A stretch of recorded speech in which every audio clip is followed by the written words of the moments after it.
Welcome to another episode of Whitetail Rendezvous, coming to you 6 days a week as we interview whitetail experts and hear their traditions and personal stories of the hunt. Learn more about the latest gear, discover proven tips, and the latest strategies so you can make your next hunt a success. Now, here's your host, Bruce Hutchin. Whitetail Rendezvous is pleased to announce a partnership with GoHunt.com. Who's GoHunt.com? Well, if you're a DIY hunter, you need the information at GoHunt.com/insider. Why? Because it provides 4,200 profiles, every unit, every species, and every season. Furthermore, they give in-depth analysis, interactive maps, unit access, and seasonal trends. Draws are very important, and they give you the most accurate information in the business. All this is available when you go to GoHunt.com/insider. Make sure you use promo code WR when you join Insider. You'll get a $50 gift card for GoHunt.com Gear Shop. Remember, when you become a member of GoHunt.com/insider, you're going to get a $50 gift card to Go Hunt Gear Shop. What's in the gear shop? The best gear that you can buy for hunting the West. This gear's been field tested by some of the best, and they know what it can do, what it can't do. You're going to get reviews, and you're going to have a selection that is bar none right at the top of the list. Having said that, once you get your gift card, all you have to do is go to GoHunt.com and go to the first page and click on shop and go have some fun. All in all, if you're hunting out West in 2018, GoHunt.com Insider is where you need to be to get all the research information. When you use promo code WR, Whitetail Rendezvous receives a small commission from GoHunt.com. Welcome to another episode of Whitetail Rendezvous. This is your host, Bruce Hutchin, and I'm heading down to Georgia today, and we're going to meet up with Tanner Edenfield. Now, Tanner is a writer, he's a videographer, and he also loves to hunt whitetails, like 30, 60, 90 days a year. So anyway, Tanner, welcome to the show. Hey, man, appreciate y'all having me. Well, it's exciting, and we met up on social media, and you know, I like to have all different types of people, and I'm just happy that you cared to join us because you've done some things that a lot of people, you know, aspire to do, but they never get off their butts and do it. Basically, we'll start with the writing, then you get a little play on your buck that you killed. So let's just start. Why hunting? What's so magic about hunting whitetails? Man, I couldn't tell you. It's almost like it was just bred into me. I mean, honest to God, at 3 or 4 years old, I'm like out in the woods with a little, toy bow sitting in the woods waiting on a deer to walk by. And I mean, I guess just my dad getting me into it at an early age, and I've just been totally obsessed my whole life. So was it your dad, your grandfather, and uncle that got you in the woods, or just you? I mean, yeah, my dad hunts and all, and he got me into it for sure. But I don't know. He always says I took it to another level or something. I mean, like I don't know what it is, man. It's just kind of been in me just to be totally obsessed with it. I mean, as a kid, I hunted with my dad and my granddad on my mom's side hunted, and we'd always hunt together. But they were kind of, I don't know. I mean, I guess you'd say more casual hunters. I don't know. You know what I mean? Like, of course, granddad, he just hunted strictly for food. I mean, he'd shoot a big buck and he's got all these stories, these big bucks he killed and didn't even keep the racks or anything, And so yeah, I mean, I guess you'd say most of my family hunts at one point or another.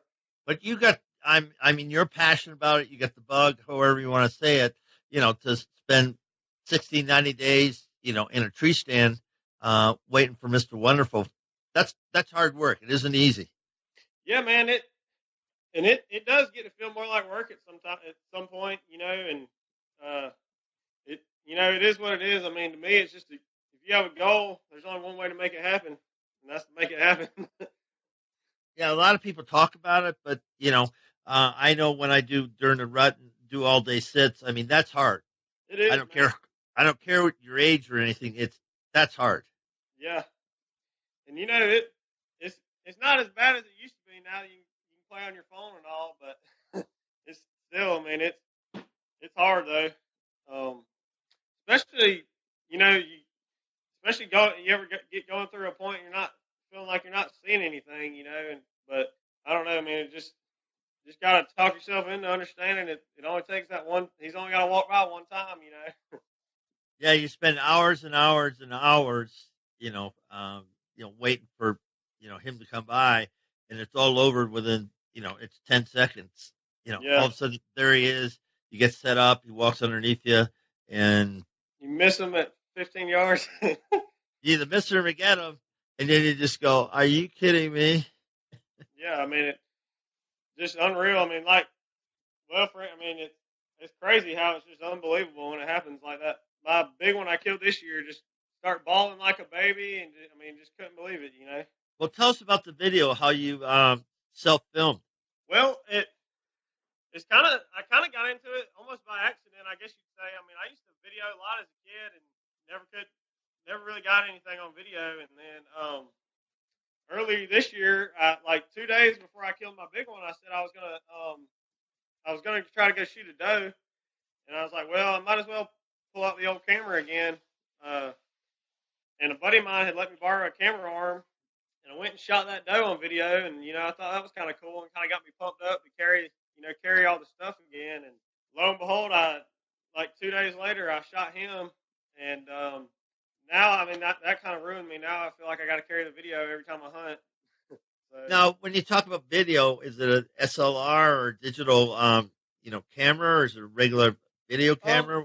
What are you shooting? well, it was just a well, I actually got a new camera about 2 days ago, but all my hunts this deer season were just I bought like a little JVC, just handheld point and shoot video camera for like $100 off Craigslist, like I don't know, probably 7 or 8 years ago, and filmed all those with that. And then about 2 days ago I got me a Canon G30.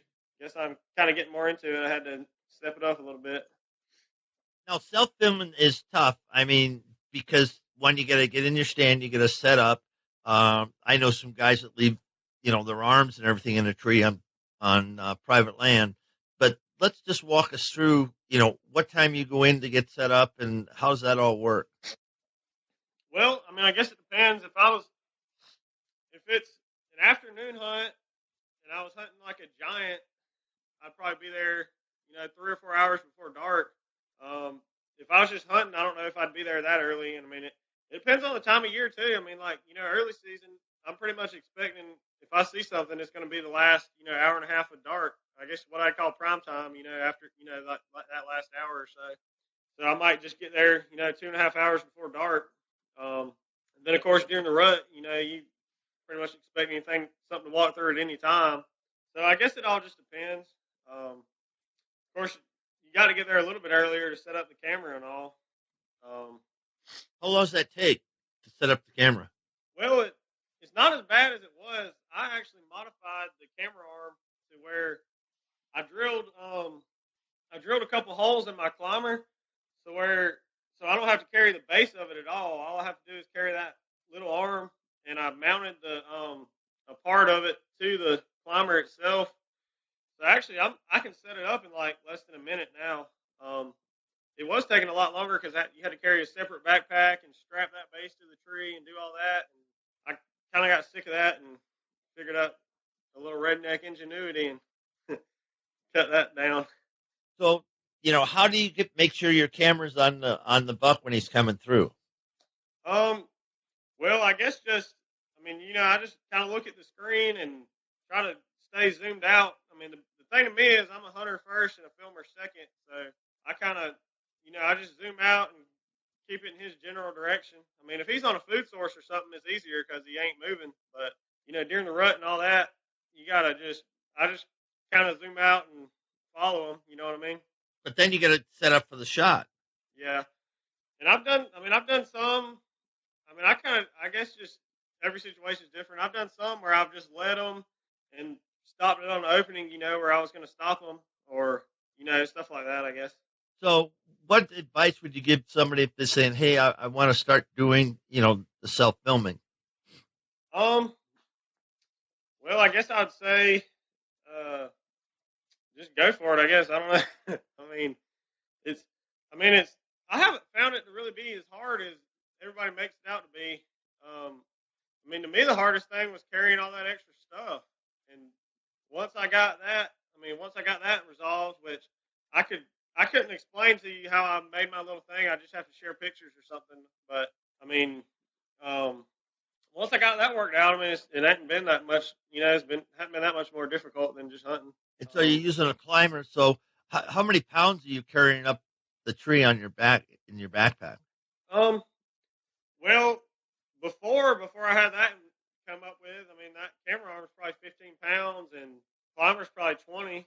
And a lot of times I'd carry a bag of corn too, so I might be carrying 75 pounds. I mean, like you can see on the video of me killing my big one, I carried my climber, that backpack full of crap, and a bag of corn, probably 700 or 800 yards. But now, I mean that I've got it set up now. My little camera arm I carry is probably 3 or 4 pounds, and the camera, is a couple pounds, so it ain't too bad these days.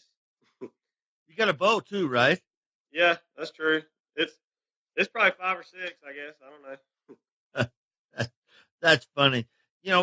Let's go back to the writing piece, and I think you told me earlier that you can't sleep, so you write an article. Is that when your best work gets done? Yeah, it's not that hold on a second. I got it. Somebody called in. Yeah, I had to hang up on them. It's not that I can't sleep until I write one. It's that I just have an idea in the back of my head, and I've always kind of struggled with not being able to sleep. So typically on those nights is a time I don't really have anything else to do. I'll just get up and write one. But and yeah, it could be. Go ahead. I typically, every year, every deer season, I have one or two things I really focus on trying to improve, and a lot of times that turns out to be what I end up writing articles about. So I don't know. So it's actually things that have happened to you, so you're writing an article based on your own personal experience. Yeah, I mean, just stuff I learned or think I learned. Sometimes I've written them and come back and had things kind of change my mind a little bit on it. But yeah, I mean, like for instance, my last one for Outdoor Life, a local guy here, a buddy of mine, Chad Day, he's been talking about this theory he had on moon phases for like years. And at first I was kind of like, man, you're crazy, But what it is, there's like according to his theory, there's like 3 days every month where that's like your best chance of killing a mature buck. And that when it is, it's like right around that first quarter. So that's like, a week after a new moon, a week before a full moon. And I started paying attention to it. And sure enough, I mean, I was looking at my trail cameras. I was like, right on with his theory. So ended up writing that article up and sending it in to Outdoor Life, and they, published it. Now, does your buddy give you a chart, or how do you get the information, or he just says, do this, and look for this? What it is, it's like when the moon's overhead at like 6 p.m., which usually falls right around that first quarter. But it's like, if you take that day, the day before that day, and the day after that day, I'd have to look at the article, but it was like, we found like 40 or 50% of daylight buck activity on bucks that we deemed to be over 3.5 years old occurred on those days.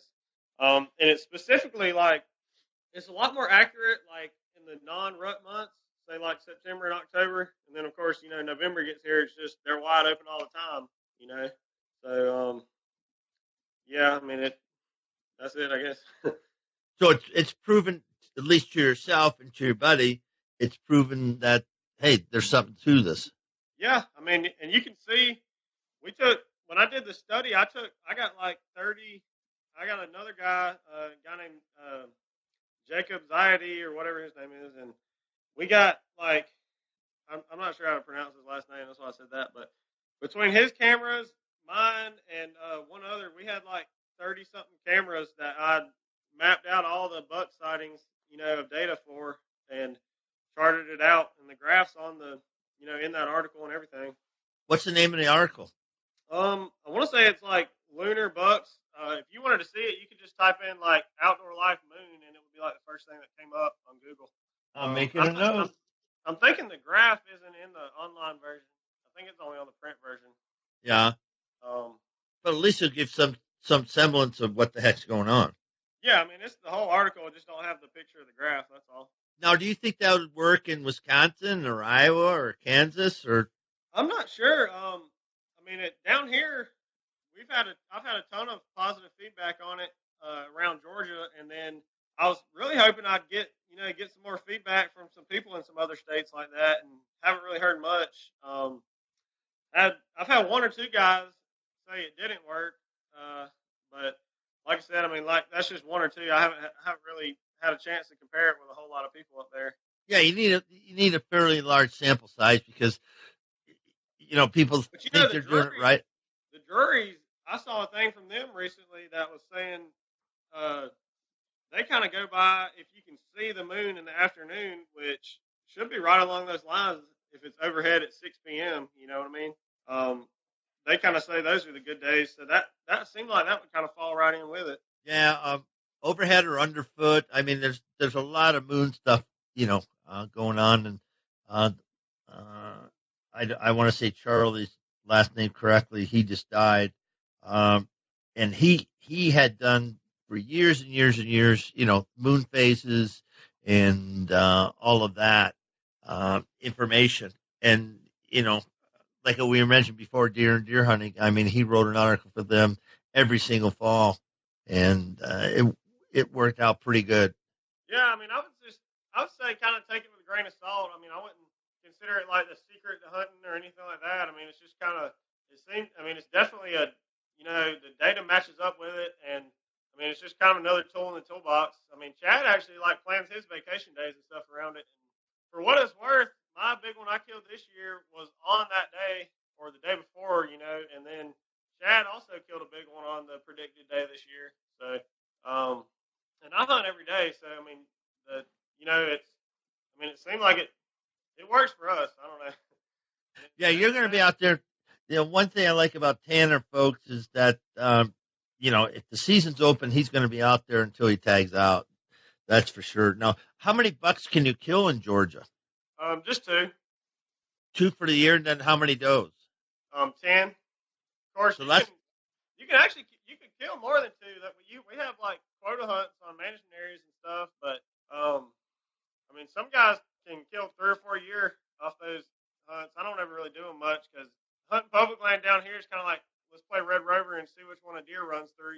I mean, let's all hold hands and. That's pretty much everywhere. I mean, we were talking about elk hunting. I mean, during rifle season, every single ridge you can see orange. I mean, yeah. If it's public land, I mean, guys are just out there, and so they're waiting for an elk to make a mistake. Now, there are people that do it very well, and they're 2 or 3, 5 miles away from the trailheads, and they got horses and everything. Well, that's a different deal. But if you're doing off your ATV or your 4-wheel truck, it leaves something to be desired. But they're still hunting, and I'm happy for that. But it makes it a lot tougher. It's I guess it's the journey as much as anything, I mean, I don't know. I mean, it's not necessarily about killing. Everybody wants to kill a big buck, but at the same time, it's fun just being there. I mean, like, for example, yesterday I was hog hunting and didn't see a hog all day, but it was a great day. Found 2 sheds, and the end of the day, me and a buddy are sitting in a box blind watching this power line, just waiting for some hogs to cross, and we were going to go stalk them. And, of course, it's like the deer season's over, and ended up seeing 7 deer, like 4 bucks, and videoed a really nice 8-pointer out of shot in a heartbeat if I could. But, so, I mean, it's not always about killing. It's just about being out there, I guess.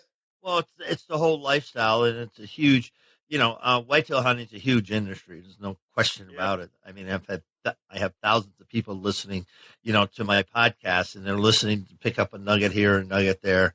And there are other people, like yourself, Tanner, interesting people that have a story. And because people love to hear stories. Yeah. I got a few, but I wouldn't know where to start, I guess. Well, just start with one. Well, I mean, some of the better stories I've actually captured on video this year. And, I mean, a lot of it, I try to just show it how it happens. And a lot of it kind of makes me look like an idiot, but it's so funny.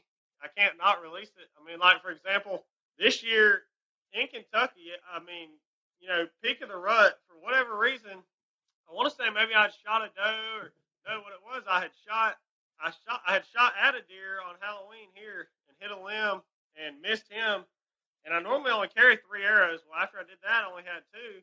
So I'm hunting the peak of the rut in Kentucky with 2 arrows, and so lo and behold, right after daylight, a big old 10-pointer comes walking down the ridge, and he spots me.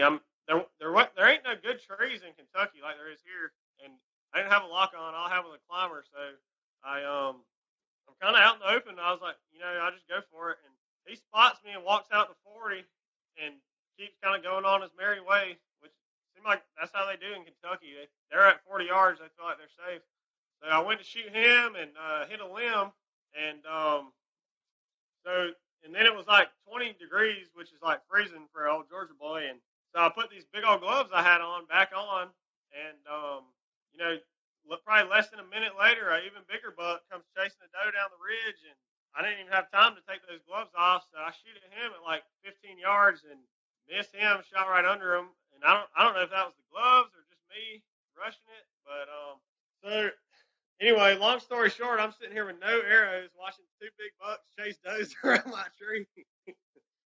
So, Did you have your camera on for that one? I did, yeah. It's on Facebook and YouTube. It's like the caption's like rookie hunter misses 2 big bucks and shoots his whole quiver and doesn't get a buck. What an idiot, or something like that.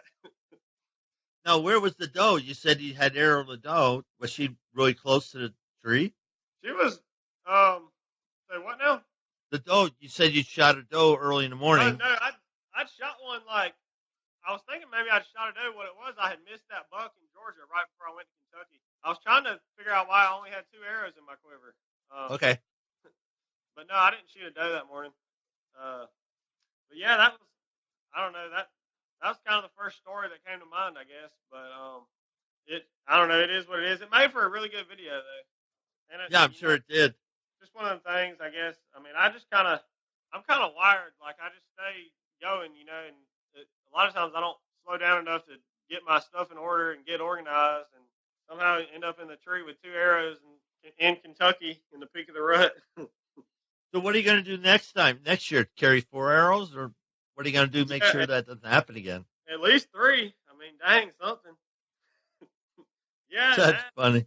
I'm going to do that and, try to pay more attention. I've had two different bucks I shot at this year at 40 yards and didn't pay attention to a branch above my line of sight and hit branches twice. So try to pay attention to that for sure.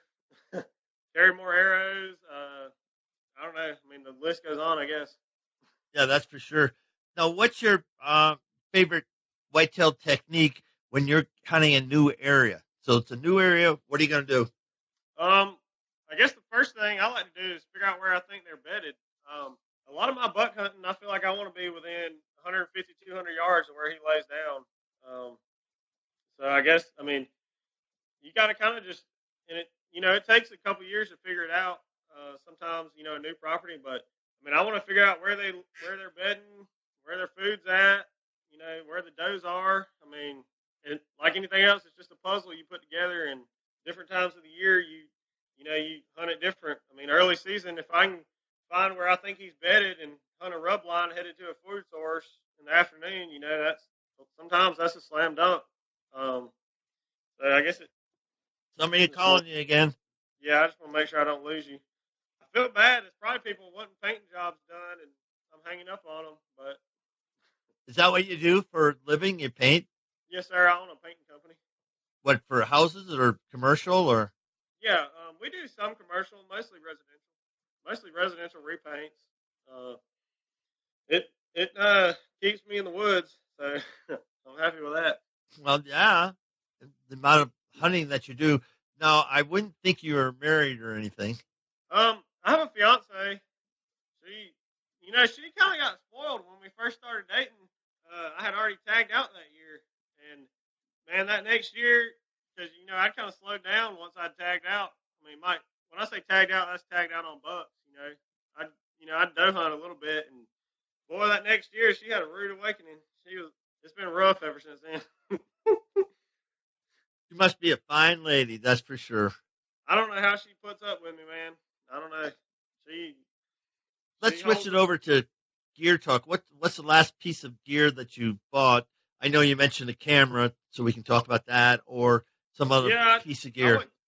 I wouldn't even want to dive into the camera because I couldn't tell you any of the technical aspects of it. But the last hunting gear I bought was arrows actually. Um, after running out of arrows in Kentucky, I bought another dozen Black Eagle zombie slayers.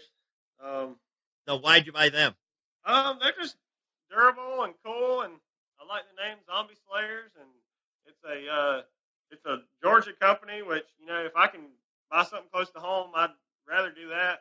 But and it's a cool brand. They got they kind of have more options as far as like customizing than other companies. Like you can get you can order brass inserts with your arrows and stuff like that.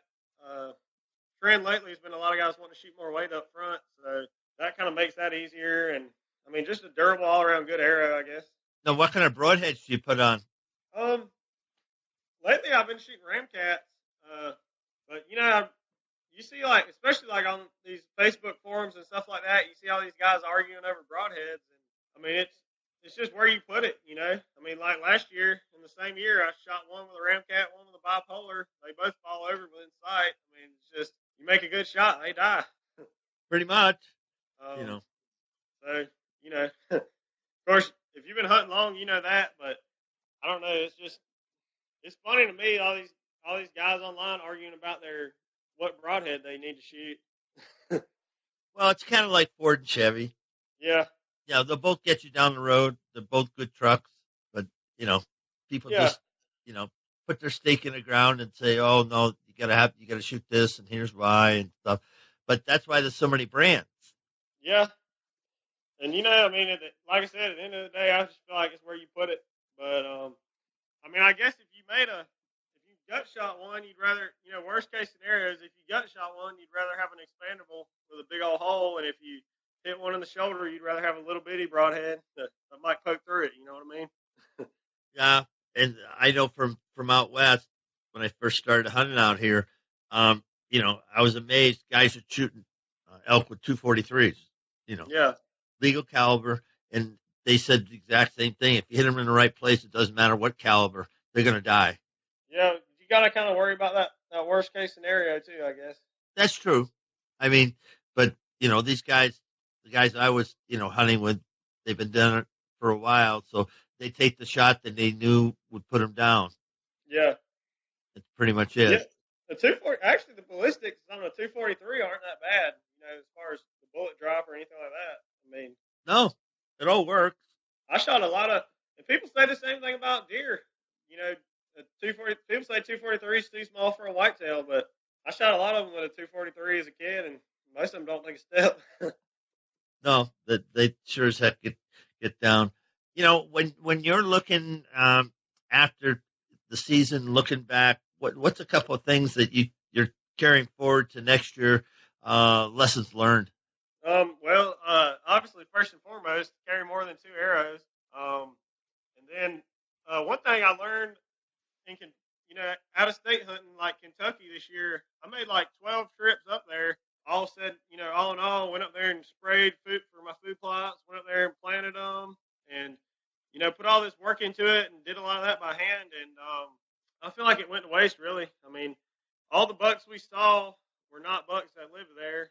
They just were deer that were walking through, and I feel like they would have been walking through anyway. So I feel like I wasted a lot of time and money going up there. So that's one lesson. If I had a place out of state going forward, I probably wouldn't step foot on it until November 1st. Maybe go look it over or something, and that'd be it, I guess. No food plots? It would. A food plot would obviously be of some benefit, but I don't know that it would be worth driving way up there to plant one and coming, having to pay somebody to do the tractor work or do it by hand and all that. I don't know that it'd be worth it really.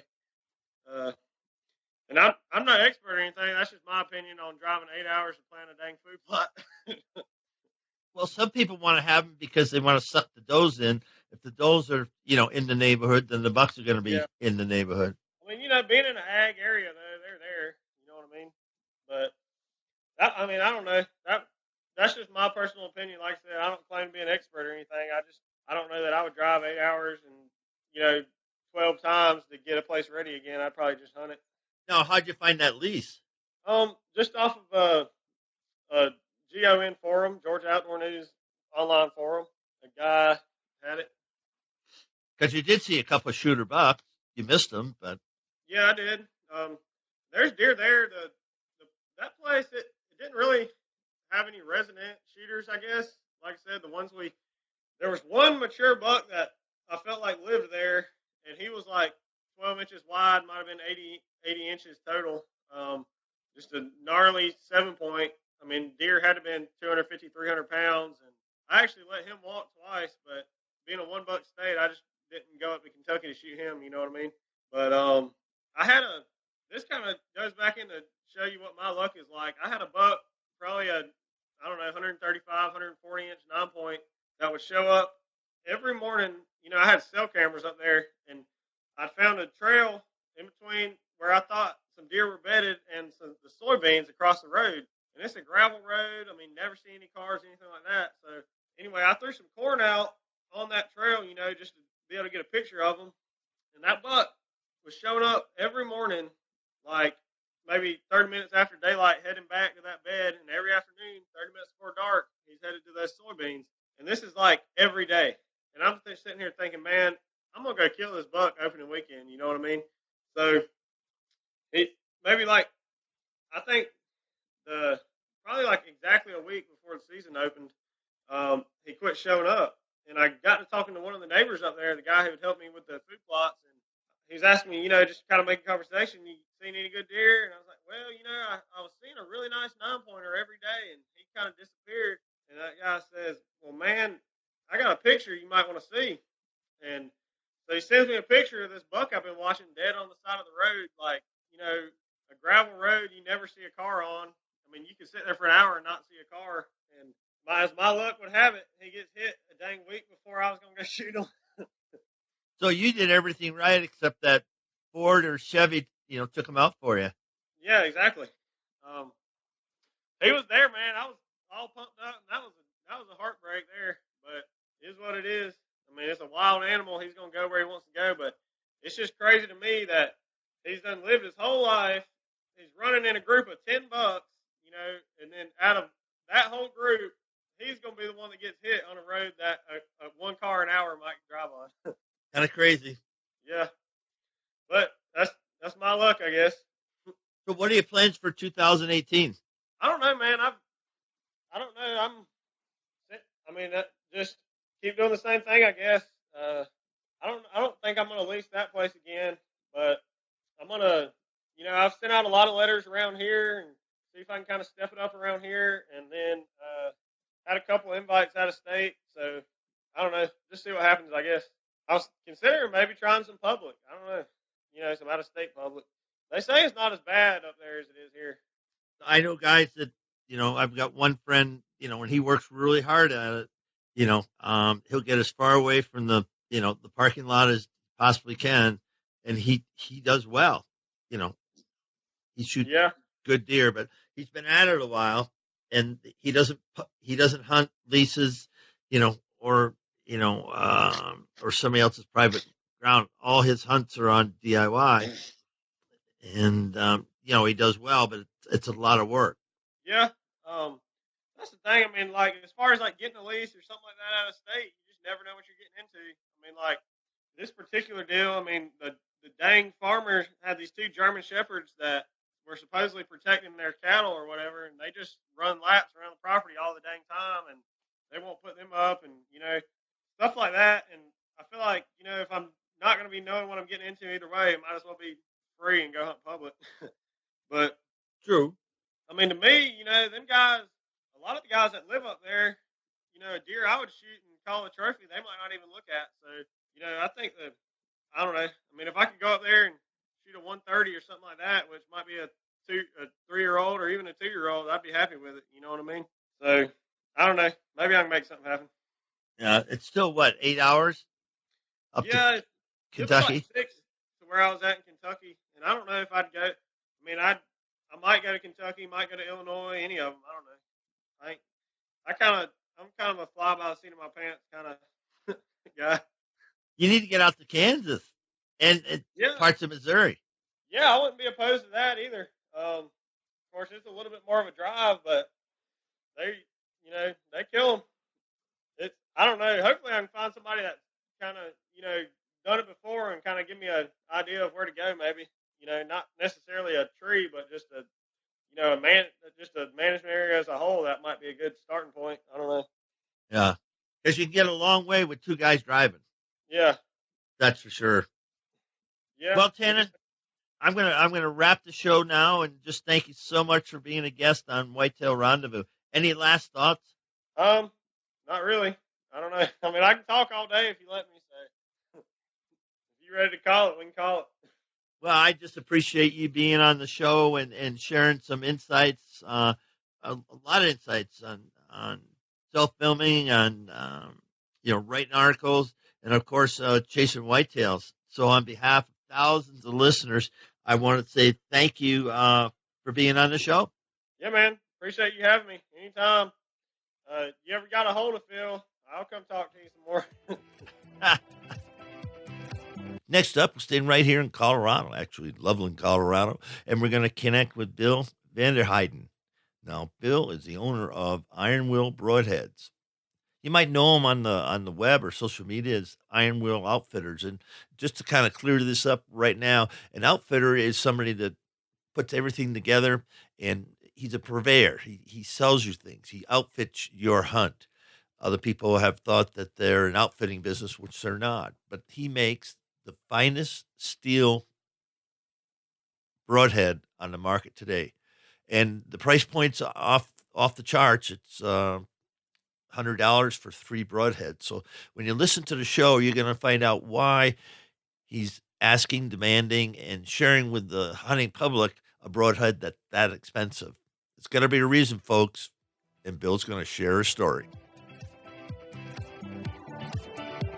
Thanks for joining us. Be sure to tune in tomorrow for another episode of Whitetail Rendezvous, where you can listen and learn from the experts so you can be more successful on your next hunt. Until next time, listen, learn, and succeed.